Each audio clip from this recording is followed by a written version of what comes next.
Hey everyone, and welcome. So today, we're not just going to talk about some dry school subject. Nope, we're talking about what's basically a survival skill for the world we live in right now.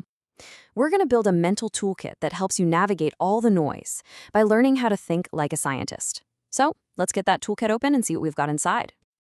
I mean, you've heard this one, right? One minute you hear they're the absolute future, totally clean transportation. But then the next, you hear that making the batteries is a super dirty process and that the electricity, well, it's often just coming from burning coal anyway. So, what's the real deal? And then you run into questions with stakes that feel even higher. You've probably seen a headline or a post somewhere online making this exact claim. But at the very same time, literally every major medical group on the planet says there's zero link. It can feel completely overwhelming to sort through. And that right there is the core problem we're all dealing with. Every single day, we are just bombarded with information, with opinions, with so-called facts that all contradict each other. It feels like we need some kind of reliable filter, right? A way to find that little bit of signal in a whole world of noise. Well, here's the good news. For centuries, some of the smartest people in history have been building and refining a powerful set of tools to do exactly that. This is your toolkit. And it really comes down to two key parts: having a scientific attitude and using the scientific method. So before you even start digging for answers, it all comes down to your mindset. The scientific attitude, it really starts with curiosity, just that basic human instinct to ask why. Then you need objectivity, which is just a willingness to see the world as it actually is, not how you want it to be. And finally, you need a healthy dose of skepticism, which isn't being negative, it's just the simple habit of saying, okay, that's interesting, now show me the evidence. And this is where it gets really interesting, when you put these two ways of thinking side by side. Look, most of the time, we run on gut feelings. We grab onto the first easy answer we find, and man, do we love to defend our personal beliefs. But the scientific attitude? It forces you to do the exact opposite. You base your views on evidence. You question all the answers, especially your own, and you have to be willing to challenge your most deeply held beliefs if that's where the data is pointing. So once you've got that mindset, you need a process, a roadmap. It's pretty straightforward. It all kicks off when you notice something interesting and you ask a question. From there, you make a solid, educated guess. That's your hypothesis. But, and this is key, you don't just stop there. You have to test it. You look at the cold, hard data and you see if your guess actually holds up. It's this powerful cycle that just keeps inching us closer and closer to the truth. Okay, theory is great, but let's see how this toolkit works in the real world. Let's travel back in time and try to solve one of the greatest detective stories in human history, the case of the wandering stars. This is the story of how we figured out our real place in the cosmos. I mean, just stop and think about it for a second. It feels right, doesn't it? The sun comes up, it goes down, the stars spin across the sky at night. Everything seems like it's revolving around us. For thousands of years, this geocentric model was just common sense. So overturning that idea, that was a monumental challenge.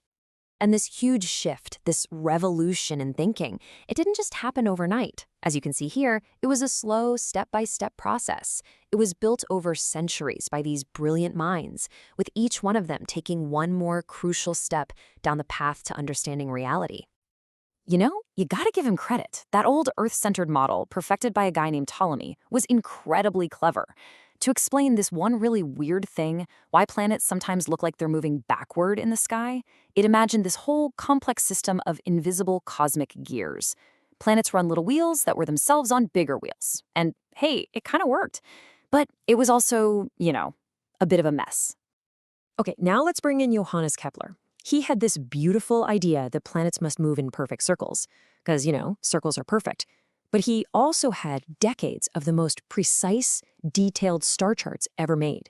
And the numbers, the data just would not fit his beautiful idea. So he had to make a really tough choice. And this is the critical moment. He threw out his own cherished belief in perfection, and he chose to trust the data instead. And that led him to his breakthrough. Planets don't move in circles, they move in ellipses. And right around that same time, Galileo gets his hands on a brand new invention, the telescope, and he points it at the sky, and what he saw just completely shattered the old way of thinking. He saw that the moon wasn't some perfect heavenly orb, it had mountains and craters. He saw tiny moons orbiting Jupiter, which proved not everything goes around the Earth. I mean, this was direct visual evidence that the old model was just wrong. And all of this leads to the final piece of the puzzle, Isaac Newton. He took all of this incredible work from Copernicus, from Kepler, from Galileo, and he tied it all together with his universal law of gravitation. And his famous quote here really just says it all. Science is a team sport played across generations. It's cumulative. So think about this. For all these giants to stand on each other's shoulders, they've got to be speaking the same language, right? I mean, if Kepler measured things in a bit and Galileo measured them in a smidge, progress would just grind to a halt. So how do scientists make sure they can all communicate clearly? Well, let's think of it like you're baking a cake. If the recipe just says 1 spoonful, what does that even mean? Are we talking about a tiny little teaspoon or a giant soup ladle? Because your cake is going to turn out very, very different depending on which one you use. If you want a result you can repeat, you need a standard. And in the world of science, that standard is the International System of Units, or SI for short. It's built on these 7 fundamental units. You've got the meter for length, the kilogram for mass, the second for time, you get the idea. From these 7 basic pillars, every other measurement in science can be built. It's the universal language for describing our world. And what's so cool is that science never stops trying to improve its standards. Get this. Up until just 2019, the official definition of 1 kilogram was literally a chunk of metal sitting in a vault in France. But here's the problem. Physical things can change, even just a tiny bit. So scientists switched the definition. It's now based on a fundamental constant of nature, a number that's woven into the very fabric of the universe itself. And that will never, ever change.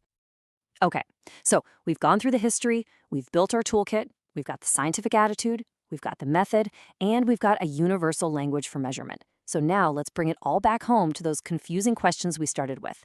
Now it's your turn. Let's circle all the way back. Instead of just grabbing a headline and running with it, how would we tackle this question using our new toolkit? How would a scientist approach this? Well, where would you even begin? First, you'd have to define your terms. Saving the planet is way too vague. You'd have to ask, what are we actually measuring? Are we talking about CO2 emissions, the environmental impact of mining for batteries? Once you have a specific question, then you can form a hypothesis you can actually test. You can go gather data from reliable sources, and then you can analyze it. And you'd probably find that the conclusion isn't a simple yes or no, but something much more interesting and complex. And through this whole entire process, there is one rule, one core idea that is more important than anything else. Just let that sink in for a second. It is not about being right from the get-go. I mean, Kepler was totally wrong about his perfect circles, and that's okay. Science is all about having an honest, rigorous process for testing your ideas and then having the courage to follow the evidence, no matter where it leads you. The integrity of that method, that's everything. So I'll leave you with this final thought to chew on. For more than 1,400 years, pretty much every smart, educated person believed the Earth was the center of the universe. They all agreed. But did that make it true? Answering that question for yourself, well, that's the very heart of what it means to think like a scientist. Thanks for joining me.